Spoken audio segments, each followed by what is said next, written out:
الحمد لله رب العالمين والصلاة والسلام على رسوله الأمين. أما بعد، أعوذ بالله من الشيطان الرجيم. بسم الله الرحمن الرحيم. يا أيها الذين آمنوا اتقوا الله حق تقاته ولا تموتن إلا وأنتم مسلمون. يا أيها الناس اتقوا ربكم الذي خلقكم من نفس واحدة وخلق منها زوجها وبث منهما رجالا كثيرا ونساء، واتقوا الله الذي تساءلون به والأرحام إن الله كان عليكم رقيبا. يا أيها الذين آمنوا اتقوا الله وقولوا قولا سديدا يصلح لكم أعمالكم ويغفر لكم ذنوبكم، ومن يطع الله ورسوله فقد فاز فوزا عظيما. قال الله تبارك وتعالى عن نوح عليه الصلاة والسلام: فقلت استغفروا ربكم إنه كان غفارا يرسل السماء عليكم مدرارا ويمددكم بأموال وبنين ويجعل لكم جنات ويجعل لكم أنهارا ما لكم لا ترجون لله وقارا فقد خلقكم أطوارا ألم تروا كيف خلق الله 7 سماوات طباقا وجعل القمر فيهن نورا وجعل الشمس سراجا الله أنبتكم من الأرض نباتا ثم يعيدكم فيها ويخرجكم إخراجا والله جعل لكم الأرض بساطا لتسلكوا منها سبلا فجاجا. تمام تعریف، تمام حمد، تمام کبریائی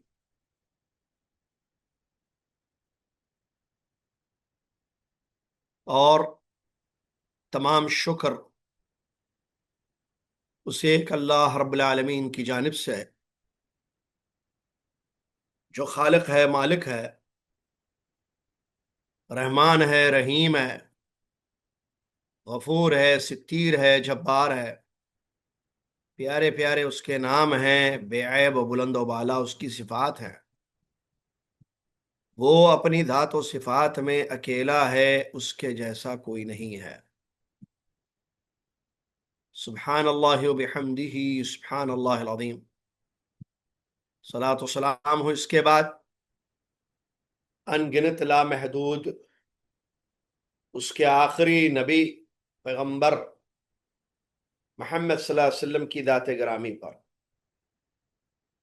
جنہوں نے ہم تک اللہ کا مکمل دین پہنچایا، ہر خیر کی طرف ہماری رہنمائی فرمائی. ایک سیکنڈ، ہر گھر سے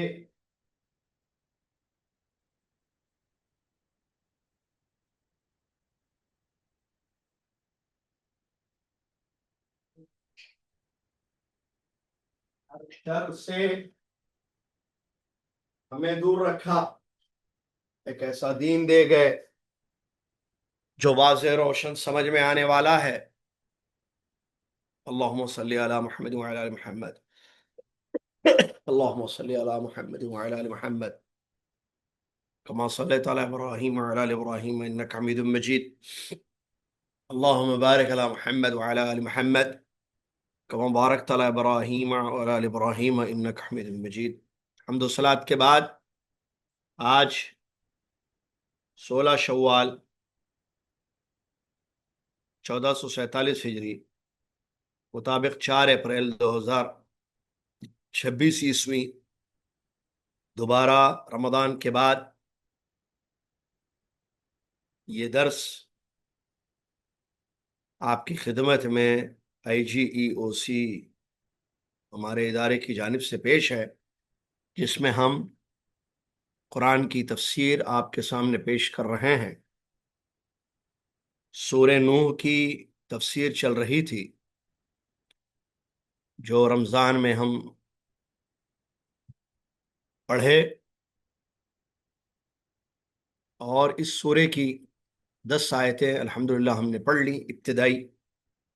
تو سلسلہ جاری ہے۔ چونکہ میری طبیعت تھوڑی سی ناساز ہے، کھانسی، گلا خراب، اور ہمارے دعوت سینٹر کی جانب سے ایک پروگرام ہے دائیوں کے لیے، ہمارے لیے ایک شارٹ کورس ہے، تو وہاں بھی مجھے شریک ہونا ہے، جو کہ شروع ہو چکا ہے 5 بجے سے، بلکہ 4:30 بجے سے۔ تو ان دو وجوہات کی وجہ سے یہ آج کا درس مختصر ہوگا انشاءاللہ، جتنا ہو سکتا ہے انشاءاللہ۔ آئندہ ہم باقاعدہ جو ہمارے ٹائمنگ ہے مکمل، وہ ٹائم انشاءاللہ درس کو دیں گے۔ نوح علیہ السلام نے اللہ تعالیٰ کو بتایا، حالانکہ اللہ کو سب معلوم ہے۔ نوح علیہ السلام وہ پہلے پیغمبر ہیں، جیسا کہ ہم نے جانا، معلوم کیا، جن کو اللہ تعالیٰ نے بنی نوع انسان کی طرف، یعنی اپنی قوم کی طرف، اس زمانے کے بنی نوع انسان رسول بنا کر بھیجا، جب اس قوم میں شرک اور کفر آ گیا۔ انہوں نے دعوت دی، ہر طریقے سے ہم نے پڑھا، 1 دن 2 دن، 1 سال، 2 سال، 10 سال، 20 سال نہیں، سال ہا سال، 950 سال، اتنی لمبی مدت انہوں نے اپنی قوم کو توحید کی دعوت دی۔ امید کہ میری آواز آپ تک پہنچ رہی ہے، میں ذرا زیادہ زور سے نہیں کہہ رہا ہوں، کھانسی کی وجہ سے۔ اپنی قوم کو توحید کی دعوت دیتے رہے، اپنی قوم کو ہر طریقے سے ایمان اور استغفار کی طرف بلایا۔ ایمان لاؤ، استغفار کرو، کامیابی ملے گی، آخرت کی نعمتیں بھی میسر ہوں گی، دنیا کے فائدے بھی تمہیں حاصل ہوں گے۔ انہی میں سے یہاں ایک بات دنیاوی جو انہوں نے بتائی کہ دنیاوی فوائد، اللہ سے بتایا فَقُلْتُ اسْتَغْفِرُوا رَبَّكُمْ، یا اللہ میں نے اپنی قوم سے کہا استغفروا ربکم، کہ اپنے رب سے معافی مانگو، بخشش طلب کرو، انہو کان غفارا، یقیناً وہ بہت زیادہ بخشنے والا ہے، یرسل السماء علیکم مدرارا، وہ بہت زیادہ بارش تم پر برسائے گا،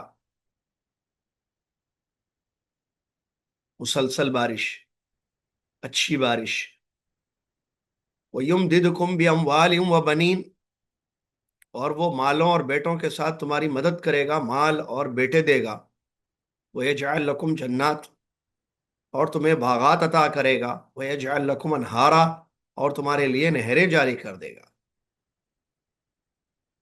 تو یہاں پر نوح علیہ السلام کی دعوت بتائی جا رہی ہے۔ اس قوم کو انہوں نے دعوت دی جو شرک اور کفر میں پڑی ہوئی تھی،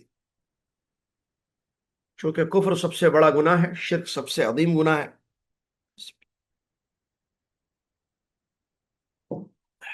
تو قوم سے کہا استغفروا، مانگ لو معافی، بخشش طلب کر لو، کیونکہ پہلے ایمان کی دعوت دی، اس سے پہلے پڑھا ہم نے، اب ایمان کے بعد بخشش کی دعوت، بخشش طلب کرنے کی دعوت دے رہے ہیں۔ ایمان لائے، اب استغفار کرو۔ تو ایمان اور استغفار سے فائدہ ہوتا ہے۔ استغفار کیوں؟ کیونکہ تم نے بہت گناہ کیا ہے، تم نے بڑا کفر کیا، بڑا شرک کیا، تو اللہ سے خوب معافی مانگو۔ ایمان کے بعد اس کا مرحلہ آتا ہے، تو کہا کہ مانگ لو معافی، انہو کان غفارا، اللہ غفار ہے۔ غفار کا معنی زیادہ بخشنے والا، یہ اللہ کا نام ہے۔ ایسے ہی ایک نام ہے غفور، بخشنے والا، ایک نام ہے غافر، اور یہ تینوں نام بخشنے سے جو معنی رکھتے ہیں بخشنے کے، قرآن پاک کی مختلف آیات میں بیان کیے گئے ہیں کہ اللہ غفور ہے، اللہ غفار ہے، اللہ غافر الذنب ہے۔ تو اپنی قوم سے کہا مانگ لو معافی، وہ بہت زیادہ بخشنے والا ہے، بہت زیادہ بخشتا ہے۔ بخشنا اور معاف کرنا ہمیشہ اللہ کی صفت رہی ہے، اور اس سے معافی مانگنے کے لیے، بخشوانے کے لیے کسی واسطے وسیلے سے مانگنے کی ضرورت نہیں ہے، وہ خود ہی بہت معاف کرنے والا بخشنے والا ہے۔ تو مانگ لو پھر اس سے معافی، بخشش طلب کر لو، اور جب تمہاری بخشش ہو جائے گی، تمہیں معافی ملے گی، تو آخرت میں سزا سے بچ جاؤ گے۔ پھر دنیاوی فائدے ذکر کرتے ہیں، یرسل السماء علیکم مدرارا، موسلا دار خوب بارشیں تم پر برسائے گا اس استغفار کے بدلے۔ کیوں؟ گناہوں سے نعمت روک دی جاتی ہے۔ انسان جب گناہ کرتا ہے تو بارشیں رک جاتی ہیں۔ یہ بارشوں کا رکنا، مہنگائی، بیماریوں کا آنا، یہ سب گناہوں کے اثرات ہوتے ہیں۔ حرام چیزوں کا ارتکاب کی وجہ سے اللہ کا عذاب آتا ہے اس شکل میں کہ بارش بند، بیماریاں پھیل جاتی ہیں، اور مہنگائی ہوتی ہے، دشمن کا غلبہ ہو جاتا ہے، دشمنوں کو مسلط کر دیتا ہے مسلمانوں پر اللہ۔ یہ سب گناہوں کے پاداش میں ہوتا ہے۔ تو جب استغفار ہوگا، معافیاں مانگی جائیں گی، تو یہ پرابلمز ختم ہو جائیں گی۔ اسی لیے اللہ نے فرمایا کہ انہوں نے اپنے قوم سے کہا، نوح علیہ السلام نے، یرسل السماء علیکم مدرارا، مانگ لو معافی، بخش دے گا، بہت زیادہ بخشنے والا ہے وہ، اور خوب بارش بھی برسائے گا، خوب بارش بھی برسائے گا، مال اور اولاد سے تمہاری مدد کرے گا، باغات جاری کر دے گا، نہریں جاری کر دے گا۔ تو نوح علیہ السلام نے اپنے قوم کو بتایا کہ اللہ تعالیٰ پر ایمان لا کر اس سے بخشش مانگنے سے صرف تمہاری آخرت ہی درست نہیں ہوگی، بلکہ دنیا میں بھی بے شمار نعمتیں تمہیں ملیں گی، جیسے کہ موسلادھار یعنی فل بارش، زبردست بارش، مدرارہ کہتا ہے اس کو، اور قسم قسم کے مالوں اور بیٹوں، زیادہ اولاد جو بیٹے پسندیدہ ہوتے ہیں، سے تمہاری مدد کرے گا، باغات اور نہریں عطا کرے گا۔ اور نوح علیہ السلام ہی نے نہیں یہ بات بتائی، اس کے بعد بھی دیگر پیغمبروں نے، انبیاء علیہ السلام نے اپنی اپنی قوموں کو ایسے وعدے کیے جو سچے وعدے تھے۔ یہاں تک کہ ہمارے پیارے نبی محمد صلی اللہ علیہ وسلم نے بھی اپنی قوم کو بتایا کہ ایمان اور استغفار سے آخرت کی بھی اور دنیا کی بھی نعمتیں ملتی ہیں۔ سورہ ہود، سورہ مائدہ، سورہ اعراف کی مختلف آیتوں میں مختلف پیغمبروں کی اس وعدے کا ذکر موجود ہے۔ ان آیات سے معلوم ہوا کہ بارش کی ضرورت ہو یا مال اور اولاد چاہیے یا کوئی بھی نعمت انسان چاہتا ہے، تو اس کو چاہیے کہ وہ کثرت سے اللہ سے معافی مانگے، استغفار کرے، تو بارشیں ہوں گی۔ اور اللہ کے نبی صلی اللہ علیہ وسلم کا طریقہ بھی ہے، آپ جانتے ہیں ایک قسم کی نماز پڑھی جاتی ہے، صلاۃ الاستسقاء، صلاۃ الاستسقاء، بارش طلبی کے لیے نماز بھی ہوتی ہے، پھر دعا بھی ہوتی ہے، اس میں خالی دعا نہیں، جیسے بعض لوگ کہتے ہیں دعا کرنا بس نماز نہیں۔ بخاری شریف کی حدیث سے ثابت ہے کہ ہمارے نبی صلی اللہ علیہ وسلم کی وفات کے بعد جب مدینہ میں قحط سالی ہو گئی، بارشیں بند ہو گئیں، تو عمر ابن خطاب رضی اللہ تعالیٰ عنہ نے اللہ سے کہا، یا اللہ، جب تک تیرے نبی موجود تھے ہم ان سے دعائیں کرواتے تھے بارش کے لیے، وہ دعائیں کرتے اور تو بارش برساتا۔ آج وہ نہیں ہیں، ان کے چاچا ہیں عباس رضی اللہ عنہ، بزرگ ہیں، بڑی عمر کے ہیں، انہی کے چاچا ہیں، تو ان سے ہم دعا کروائیں گے تو بارش برسا۔ تو اس کے بعد کہا، یا عباس قم اسقی لنا ربک، اے عباس رضی اللہ عنہما، رضی اللہ عنہ، آپ کھڑے ہوئیے اور اپنے رب سے بارش کی دعا کیجئے۔ تو وہ کھڑے ہوئے دعا کیے۔ انس رضی اللہ تعالیٰ یہ واقعہ بیان کرتے ہوئے بتاتے ہیں فَيُسْقَوْنَ کہ ان کو خوب بارش ہوئی۔ تو یہ دلیل ہے اس بات کی تو اسی آیت سے کہ دعائیں مانگنی چاہیے بارش طلبی کے لیے، اور بارشیں آپ جانتے ہیں کتنی بڑی نعمت ہے، اور اس سے تمام چیزیں ہیں جو دنیاوی فوائد انسان کو حاصل ہوتے ہیں تاکہ زندگی آسان ہو اور مقصد حیات پورا ہو۔ تو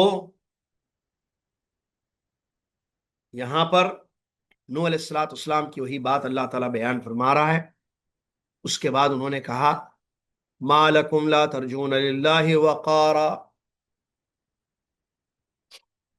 تمہیں کیا ہو گیا ہے میری قوم کہ تم اللہ کی عظمت سے نہیں ڈرتے ہو۔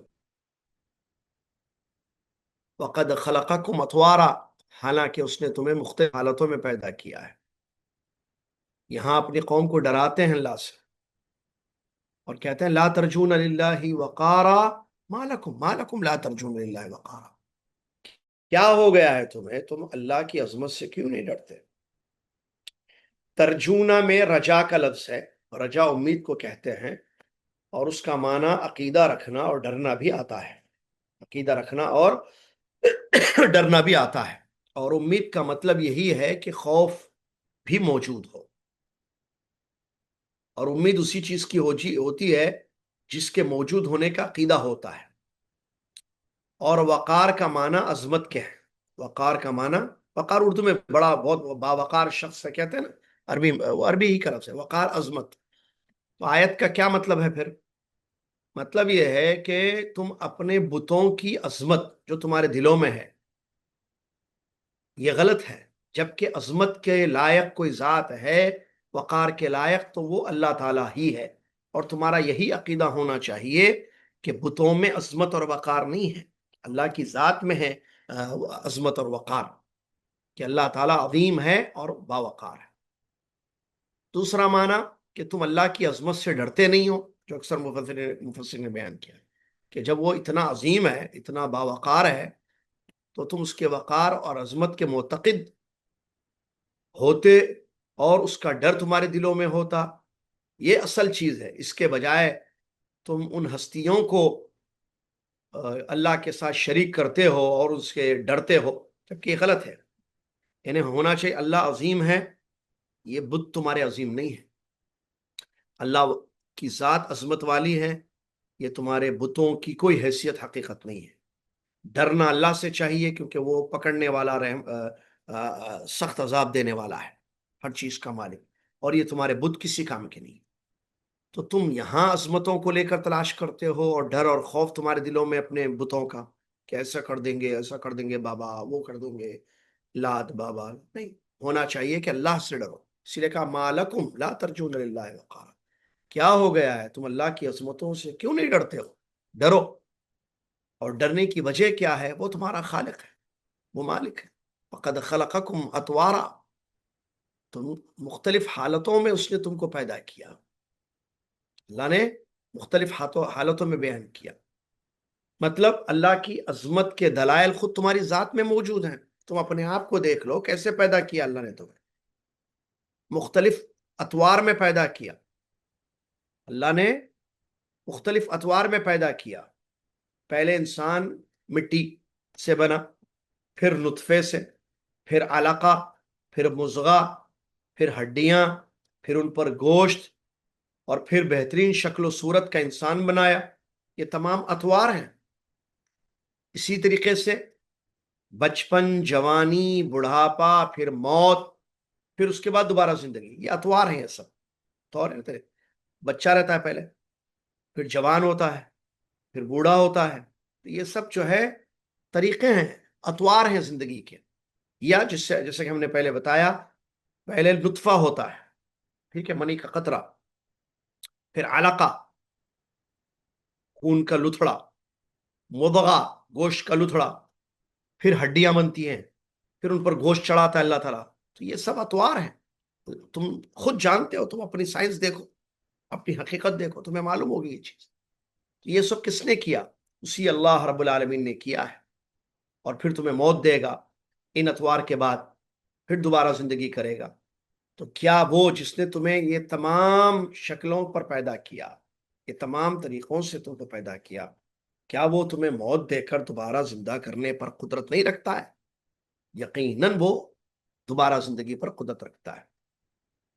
یا ایک معنی بعض علماء نے یہ بھی بیان کیا ہے اتوار کے کہ مختلف انداز میں تمہیں پیدا کیا کہ ایک انسان کی شکل، صورت، اس کی ہائٹ، قد و قامت، اس کا رنگ روپ، آواز، ذہنی صلاحیتیں اور بھی دیگر چیزیں دوسرے انسان سے نہیں ملتی. دنیا میں ہر انسان مختلف ہے، ایک کا چہرہ دوسرے سے نہیں، ایک کی قد و قامت دوسرے سے نہیں، ایک کی ذہنی صلاحیت دوسرے سے نہیں ملتی ہے، ایک کی آواز دوسری آواز سے نہیں ملتی ہے. سب کے حتیٰ کہ فنگر پرنٹ سب کے الگ الگ ہوتے ہیں. تو بہرحال یہ بھی بعض علماء نے معلوم کیا، لیکن وہ پہلی بات جو ہے وہ زیادہ صحیح ہے. آگے فرمایا اللہ تعالیٰ نے نوح علیہ السلام کیا وَقَدْ خَلَقَكُمْ أَطْوَارًا أَلَمْ تَرَوْا كَيْفَ خَلَقَ اللَّهُ سَبْعَ سَمَاوَاتٍ طِبَاقًا. اب اس کے بعد کیا کہہ رہے ہیں کہ دیکھو. اب مشاہدات جو چیزیں ہوتی ہیں نا، آسمان، زمین، پہاڑ وغیرہ، ان چیزوں کی طرف جو ہے اپنی قوم کو دعوت دے رہے ہیں غور و فکر کرنے کے لیے. کہہ رہے ہیں دیکھو آسمان کو نہیں دیکھتے ہو؟ أَلَمْ تَرَوْا كَيْفَ خَلَقَ اللَّهُ سَبْعَ سَمَاوَاتٍ طِبَاقًا. تم آسمان کی طرف نہیں دیکھتے ہو کہ کیسے تہ بتہ 7 آسمان اللہ نے بنائے، ایک کے اوپر ایک، ایک کے اوپر ایک، ایک کے اوپر 7 آسمان. یہ دنیاوی آسمان ہے، اس کے اوپر جو ہے 6 آسمان ہے. یہ آسمان بنائے، تم تو آسمان کو تو دیکھتے ہو. مشاہدات میں سے گاؤں، شہر، بستی، دنیا کا ہر انسان، پڑھا لکھا، ان پڑھ، جاہل، سب جانتے ہیں کہ اوپر ایک آسمان ہے. کس نے بتایا؟ کس نے بنایا اس کو؟ کس نے پیدا کیا؟ اللہ رب العالمین نے. اور اس کو اللہ نے تہبتہ کیا ہے، جیسا کہ قرآن سے ثابت ہے. آپ جانتے ہیں، اس سے پہلے بھی پڑھے ہم، کہ 7 آسمان ہیں. 7 سورہ ملک میں ہم نے پڑھا تھا. 7 آسمان اللہ نے بنائے، اور 7 جو ایک کے نیچے ایک ہے، تہبتہ. ٹھیک ہے. اللہ تعالیٰ نے نوح علیہ السلام نے اپنی قوم کو پہلے ان کی پیدائش میں توحید اور قیامت کے دلائل کی طرف توجہ دلائی کہ تم اپنے آپ کو دیکھو، اور اس کے بعد غور و فکر کرنے کے لیے کہا کہ تم اپنے آپ کے علاوہ آسمانوں کو دیکھو، 7 آسمانوں کو، اور ان میں کیسے روشنی ہے آسمان کی. پھر آسمان میں چاند ستارے ہیں، آسمان میں چاند بھی ہے، ستارہ بھی ہے، اور چاند کی روشنی الگ ہے، ستارہ ایک چراغ کی طرح ہے. وہی اسی آیت میں ہے، دیکھیے الم تروا کیف خلق اللہ 7 سماوات طباقا. کیا تم نہیں دیکھتے ہو؟ کیا تم نے نہیں دیکھا کیسے اللہ نے 7 آسمانوں کو ایک کے اوپر ایک پیدا کیا؟ وجعل القمر فیہن نورا وجعل الشمس سراجا. اور چاند کو آسمان میں نور بنا دیا اور سورج کو چراغ بنا دیا. سورج، چاند اللہ کی مخلوق ہیں جو آسمان میں ہیں، اور سارے لوگ دیکھتے ہیں. سورج روزانہ طلوع ہوتا ہے، غروب ہوتا ہے، چاند نکلتا ہے، دیکھتے ہیں لوگ. میں کل ہی دیکھا، آپ بھی دیکھتے ہوں گے یقیناً، سب نے دیکھا ہے چاند. کون نہیں دیکھا چاند کو؟ آسمان کی چاند کی بات ہو رہی ہے. ٹھیک ہے. تو یہ مشاہدات ہیں. یہ کس تم دیکھتے ہو نا، علم ترو نہیں دیکھے ہو کیا؟ مطلب دیکھے ہو. جب دیکھے ہو یہ کس نے کیا ہے؟ یہ آسمان، یہ سورج، یہ چاند. واللہ انبتکم من الارض نباتا. اور اللہ نے تمہیں زمین سے نکالا ہے، یعنی مٹی سے پہلا انسان پیدا ہوا آدم علیہ السلام. یہ بھی نہیں دیکھتے ہو؟ ان تمام چیزوں پر غور کرو، یہ دلائل ہیں. اور اللہ نے زمین سے پیدا کیا تمہیں، پھر زمین کو تمہارے لیے بچھونا بنا دیا. سبحان اللہ. اچھا، اس سے پہلے واللہ انبتکم من الارض نباتا، اللہ تعالیٰ نے تمہیں زمین سے نکالا. ثم یعیدکم فیہا، پھر زمین ہی کی طرف زمین میں لوٹائے گا، یعنی قیامت، موت، مرنے کے بعد آدمی قبر میں جاتا ہے، مٹی سے پیدا ہوا مٹی میں جاتا ہے. وَيُخْرِجُكُمْ إِخْرَاجًا، اور قیامت کے دن اسی زمین سے نکالا جائے گا، اسی زمین سے دوبارہ اس کی زندگی ہوگی. وَاللَّهُ جَعَلَ لَكُمُ الْأَرْضَ بِسَاطًا، اور زمین کو اللہ نے تمہارے لیے بچھونا بنا دیا کہ اس میں ٹکتے ہو، رہتے ہو، گھر بناتے ہو. پہاڑ ہیں، اس سے گاڑ دیا اللہ نے زمین کو. اور یہ زمین کو جو بچھونا اللہ نے بنا دیا، کیوں؟ لتسلکوا منہا سبلن لتسلکوا منہا سبلن فجاجا، تاکہ تم اس کھلے راستوں پر چلو۔ زمین میں دیکھیں انسان چل رہا ہے، پھر رہا ہے، گاڑیاں، دکان، مکان، بلڈنگیں، یہ سب کس نے کیا ہے؟ یہ تمام چیزیں اللہ رب العالمین نے کی ہیں۔ تو وہی بات نبی صلی اللہ علیہ وسلم اپنے قوم کو سمجھا رہے ہیں کہ بھائی تم اپنے علاوہ، جو تمہاری اپنی پیدائش ہے، اس کے علاوہ ان چیزوں کو بھی تو دیکھتے ہو۔ یہ آسمان، یہ سورج، یہ چاند، یہ زمین، یہ تمام چیزیں دیکھو کس نے کی ہیں؟ یہ اللہ نے کیا ہے۔ یہی اللہ تمہیں موت دے کر دوبارہ زندہ کرنے پر قدرت رکھتا ہے۔ تمہارے معبودان باطل میں نے اس میں سے کچھ کیا ہے؟ نہ تم کو پیدا کیا، نہ آسمان کو، نہ سورج کو، نہ چاند کو، نہ زمین کو۔ تو پھر تم ان کی عبادت کرتے ہو یا اللہ کے برابر ان کو سمجھتے ہو؟ کیسے؟ کہاں کی برابری ہے؟ یہ شیطانی دھوکہ ہے، جس سے اپنے آپ کو بچاؤ اور اپنے آپ کو اس سے دور رکھو۔ سلسلہ جاری ہے انشاءاللہ۔ اللہ تعالی ہم سب کو سمجھنے کی توفیق عطا فرمائے۔ تو یہ اس طریقے سے انہوں نے جو ہے اپنی قوم کو دعوت دی اور کہا کہ جو ہے تم اللہ سے ڈرو، اس کی عظمتوں کو پہچانو۔ اللہ سے ڈرو اور اس کی عظمتوں کو پہچانو اور جانو اور دیکھو کہ کس طریقے سے اللہ رب العالمین ہی تمہاری ہر قسم کی عبادت کے قابل ہے۔ اللہ تعالی ہم سب کو اس کا حق ادا کرنے کی توفیق عطا فرمائے۔ اسی پر میں اپنی بات کو روکتا ہوں۔ آئندہ انشاءاللہ مزید وقت ہم جو مکمل ایک وقت ہے کلاس کا اس میں پڑھیں گے انشاءاللہ۔ جزاکم اللہ خیر۔ کفارۃ المجلس پڑھ لیں۔ سبحانک اللہم وبحمدک، اشہد ان لا الہ الا انت، استغفرک و اتوب الیک۔ السلام علیکم ورحمۃ اللہ وبرکاتہ۔